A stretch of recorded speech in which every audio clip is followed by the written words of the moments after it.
time for a bit more banter. I've still been cleaning up bits and pieces from the lot of gear I bought from last year. Found some more M mills, a very nice SKF boring bar, threading bar actually. It's a, if you can see. I haven't found any more of these yet, so I might end up selling this. These are some bits and pieces I have got for sale. As for some of the stuff that I've cleaned up, I brought you in for a better view. It's quite a nice Mitutoyo depth gauge, 1 inch, all seems to work. I've put it on the mill bed because I haven't got a surface plate, and it dialed in at 1 inch. So that's the weird thing. I'm not quite sure that's right. It's got a nut on the top there rather than a screw, but it all seems to work okay. And it's quite nice actually. Got quite a wide base on it. 1 to 2 inch more and right, I think it was. Yeah, more and right. So it's a really nice piece of gear. I checked it, so I've got some gauges and dials in at exactly 1 inch. Tis missing the thumb wheel off the end, and there is just a very slight tight patch in it, but whether that could just be needs cleaning, I don't know. I haven't really touched these, and I'm not going to either.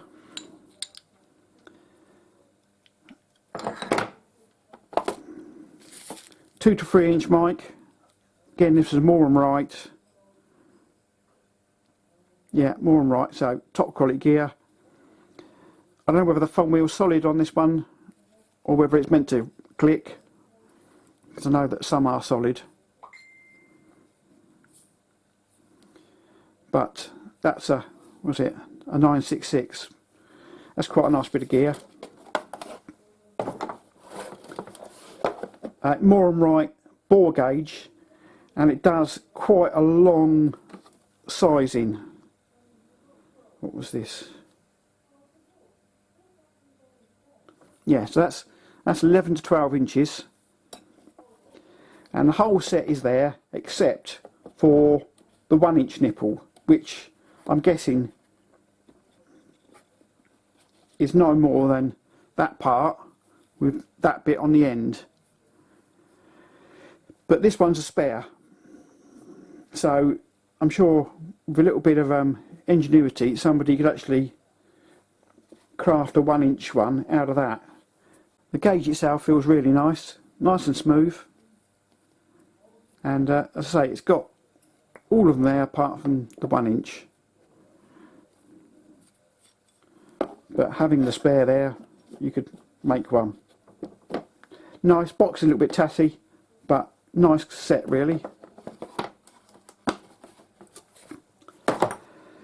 Chucks, a chuck key. It says 7/8, but I'm not quite sure about that.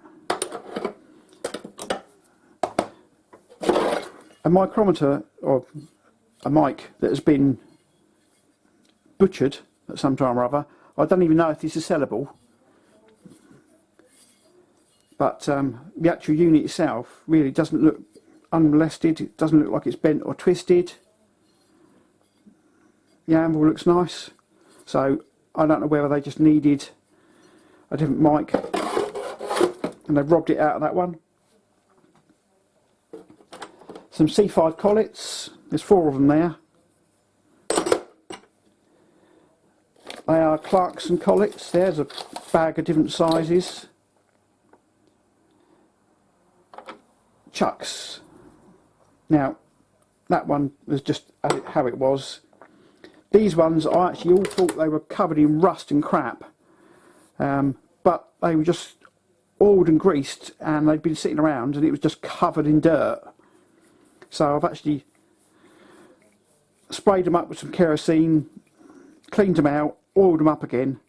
But this is a Cardinal keyless chuck, and it's lovely and smooth, that.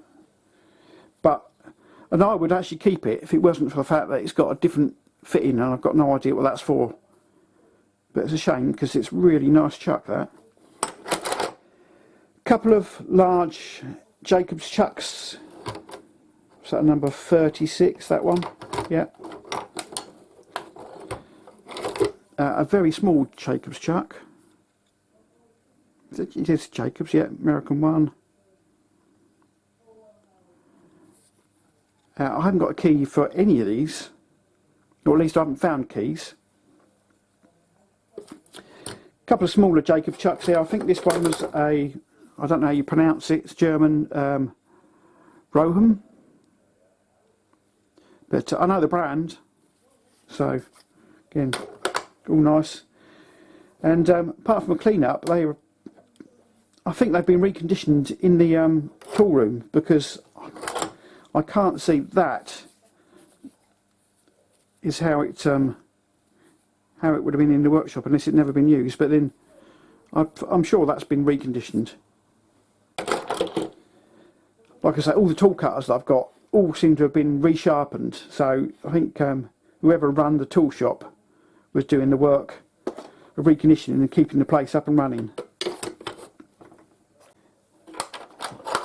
These, I haven't found out what these are yet.